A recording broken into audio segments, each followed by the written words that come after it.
अच्छा, इस लेक्चर में हम लोग बात करेंगे स्टैंडर्ड फॉर्म की। ठीक है, standard form is basically a simplified form of very large numbers या वेरी स्मॉल नंबर्स। ठीक है, बहुत ज़्यादा बड़े नंबर्स होते हैं या बहुत ज़्यादा छोटे नंबर्स होते हैं ना। ठीक है, जैसे कि एक नंबर मेरे पास यहाँ पे लिखा हुआ है, ये बहुत बड़ा सा नंबर है 370000, या ये बहुत ही छोटा सा नंबर एक लिखा हुआ है 0.000045। सही है, तो इनको लिखने का एक सिंप्लीफाइड तरीका है।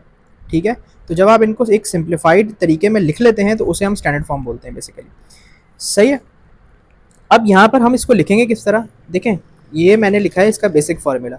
सही है कि a multiply by 10 to the power n। सही है, यहाँ पर हमारे पास a जो है ना वो एक नंबर होगा 1 से लेकर 10 तक। सही है, 1 के बराबर होगा या 1 से बड़ा होगा और 10 से छोटा होगा, यानी कि 1 से लेके 9 तक के जितने भी नंबर्स हैं, चाहे वो होल नंबर्स हों चाहे वो डेसिमल्स हो। ठीक है, वो होगा हमारा a मल्टीप्लाई बाय 10, और n जो है ना वो कोई ना कोई पावर होगी बेसिकली 10 की। सही है, जो कि इंटीजर्स में होगी, पॉजिटिव भी हो सकती है नेगेटिव भी हो सकती है।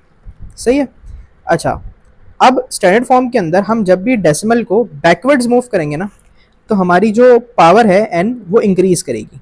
सही है, ये जो पावर है ना ये इंक्रीज करेगी जब भी हम डेसिमल को बैकवर्ड मूव करेंगे, यानी कि जितना प्लेसेस मूव करेंगे उतना इंक्रीज करेगी। यानी कि अगर मैं एक डेसिमल को 4 प्लेसेस मूव करता हूँ तो ये 4 हो जाएगी। सही है, पावर।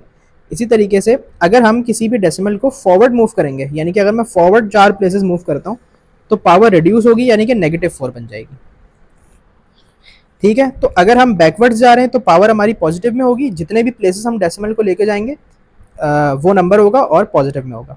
और अगर हम फॉरवर्ड कर रहे हैं, फॉरवर्ड मूव करवा रहे हैं डेसिमल को, तो हमारी पावर जो है वो रिड्यूस करेगी, नेगेटिव में होगी। अब वो जितने भी प्लेसेस हम मूव करवाएंगे उतने वही नंबर हमारा होगा पावर का। सही है, इसको थोड़ा सा और समझते हैं एग्जाम्पल्स के साथ। फॉर एग्जाम्पल मेरे पास एक ये नंबर है, अगर मुझे इसको स्टैंडर्ड फॉर्म में कन्वर्ट करना है तो इसका डेसिमल कहाँ होगा, एंड में, क्योंकि कोई भी होल नंबर जो होता है उसका डेसिमल एंड में होता है। अब स्टैंडर्ड फॉर्म में कन्वर्ट करने के लिए ना हमारा तरीका क्या है कि a multiply by 10 to the power n। सही है, तो a जो हमारा नंबर है वो क्या है, 1 से लेके 10 के दरमियान में है, 10 से छोटा, यानी कि 1 से 9 तक हो सकता है। तो मुझे इतना प्लेसेस डेसिमल को मूव करवाना पड़ेगा कि ये इस रेंज में आ जाए। ठीक है, इस रेंज में आ जाए। तो ये मैंने अभी 3 प्लेसेस को मूव करवाया, ये हो गया 4 और ये हो गया 5। सही है, तो ये बन जाएगा 3.7। सही है, डेसिमल यहाँ पे आ गया और बाकी इसके जीरो सारे यहाँ पे होंगे। अच्छा जी, तो 3.7 जो है मेरे पास इस रेंज में आ गया। अगर मैं इसको यहाँ पे स्टॉप कर देता ना तो ये 37 होता। तो 37 तो इस रेंज में नहीं आ रहा, मुझे तो इस रेंज में लाना है। ठीक है, कि 1 से 10 तक की रेंज में, 10 से छोटा हो, यानी कि 1 से 9 तक रेंज में। तो इस रेंज में लाने के लिए मुझे क्या करना पड़ेगा, डेसिमल को 3 और 7 के बीच में लाना पड़ेगा। उसके बाद मैं लगाऊंगा मल्टीप्लाई का साइन, 10। अच्छा, और 10 की पावर क्या होगी, 10 की पावर होगी जितना प्लेसेस मैंने मूव किया है, 1 2 3 4 और 5। 5 प्लेसेस मूव किया है, बैकवर्ड्स मूव किया है, तो पावर क्या होगी, इंक्रीज करेगी, यानी कि +5 होगी। सही है, ये हमारी बन गई स्टैंडर्ड फॉर्म। इसी तरीके से दूसरी एग्जांपल देख लेते हैं। यहाँ पर हमें डेसिमल को फॉरवर्ड मूव करवाना पड़ेगा, 1 2 3 4 और 5। ठीक है, ये बन गया 4.5। ये हमारा a जो था ये इस रेंज में आ गया, 1 से 10 तक की रेंज में, 10 से छोटा 1 से बड़ा। मल्टीप्लाई का साइन लगाएंगे, 10 और 10 की पावर क्या होगी, जितने प्लेसेस हमने मूव किया, तो कितने प्लेसेस किया, 1 2 3 4 5। 5 प्लेसेस हमने मूव किया है तो 5 आएगा, लेकिन इस बार नेगेटिव का आएगा। क्यों, क्योंकि हमने फॉरवर्ड मूव किया है। फॉरवर्ड जब हम मूव करते हैं तो हमारी पावर क्या होती है, नेगेटिव में होती है, पावर रिड्यूस करती है। सही है, तो ये हमारी बन गई स्टैंडर्ड फॉर्म। सही है, तो ये है बेसिकली बहुत बड़े या बहुत छोटे नंबर्स को लिखने का सिंप्लीफाइड तरीका, जिसे हम स्टैंडर्ड फॉर्म बोलते हैं। अब दो एग्जांपल्स और देख लेते हैं। यहाँ हमारे पास क्या है, 357.23 multiply by 10 to the power 5। अच्छा, अब स्टैंडर्ड फॉर्म में लाने के लिए क्या करना पड़ेगा, मुझे इसको इस रेंज में लाना पड़ेगा, यानी कि ये जो ए है हमारा ये तो 357 है। ठीक है, ये वाली रेंज में तो नहीं है, 1 से 10 की रेंज में तो नहीं है, मुझे 1 से 10 की रेंज में लाना पड़ेगा। तो मैं क्या करूंगा कि डेसिमल को 2 स्टेप्स बैकवर्ड्स पुश कर क्या कहते हैं, मूव कर दूंगा। तो ये हमारा हो जाएगा 3.5723 मल्टीप्लाई बाय 10। अब 10 की पावर कैसे पता चलेगी, देखें 5 तो ऑलरेडी पावर है और हमने यहाँ पे क्या किया है, 2 प्लेसेस हम बैकवर्ड्स गए, बैकवर्ड्स जाते हैं तो पावर क्या करती है, इंक्रीज करती है। तो हमारी पावर जो है वो 2 से इंक्रीज करेगी, तो ये हो जाएगी पावर 7। ये स्टैंडर्ड फॉर्म होगी। अच्छा, इसी तरीके से एक और एग्जांपल देख लेते हैं। यहाँ पे भी हमें क्या करना है कि ये जो हमारा नंबर है 0.0854 ये 1 से 10 की रेंज में नहीं है, हमें 1 से 10 की रेंज में लाना है। तो क्या करेंगे, 2 स्टेप अगर मैं इसको यहाँ पे मूव करूँ तो ये हो जाएगा 8.54 मल्टीप्लाई बाय 10, पावर क्या होगी, अब क्योंकि मैं 2 स्टेप्स फॉरवर्ड गया हूँ तो पावर रिड्यूस करेगी, पावर 2 स्टेप्स रिड्यूस करेगी, तो यानी कि -2 करेंगे तो 5 - 2 3। सही है, ये इस तरीके से। अच्छा, इसको मैं राउंड ऑफ करके भी लिख सकता हूँ, 3.57 जो है ना वो 3.6 multiply by 10 to the power 7 भी लिखा जा सकता है।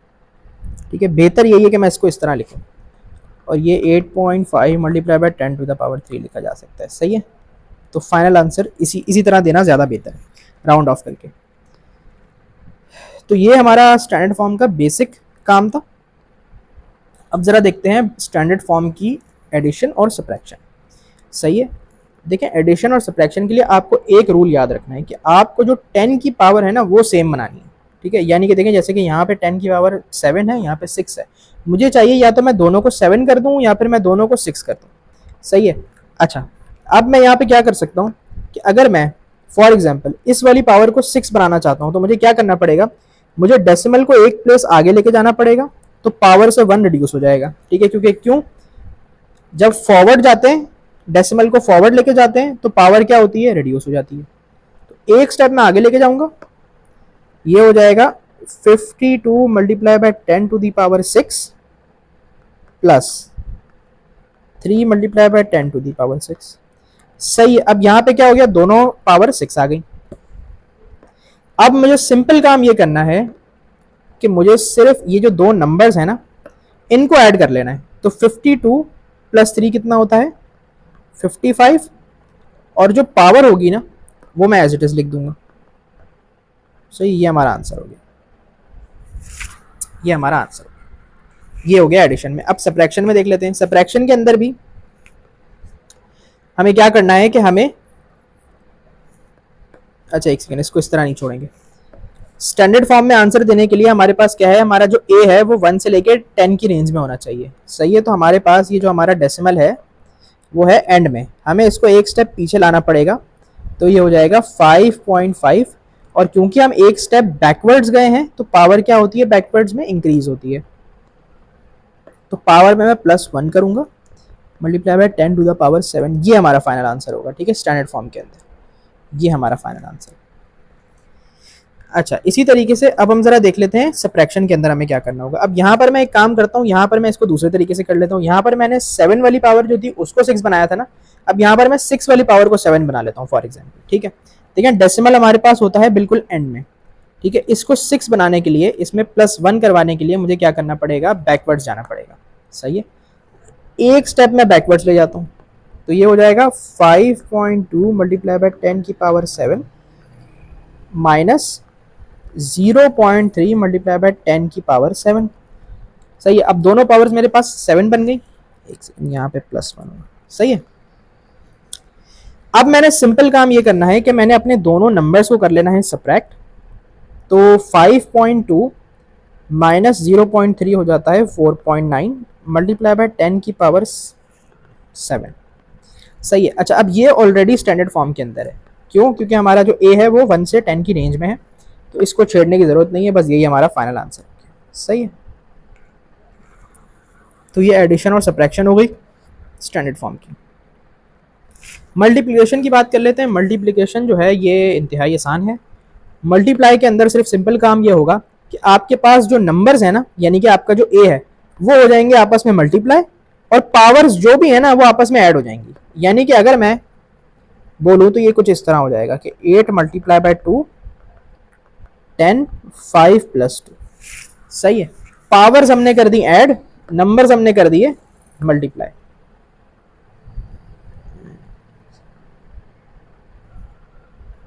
ये जो दोनों नंबर्स हैं ये मल्टीप्लाई होंगे,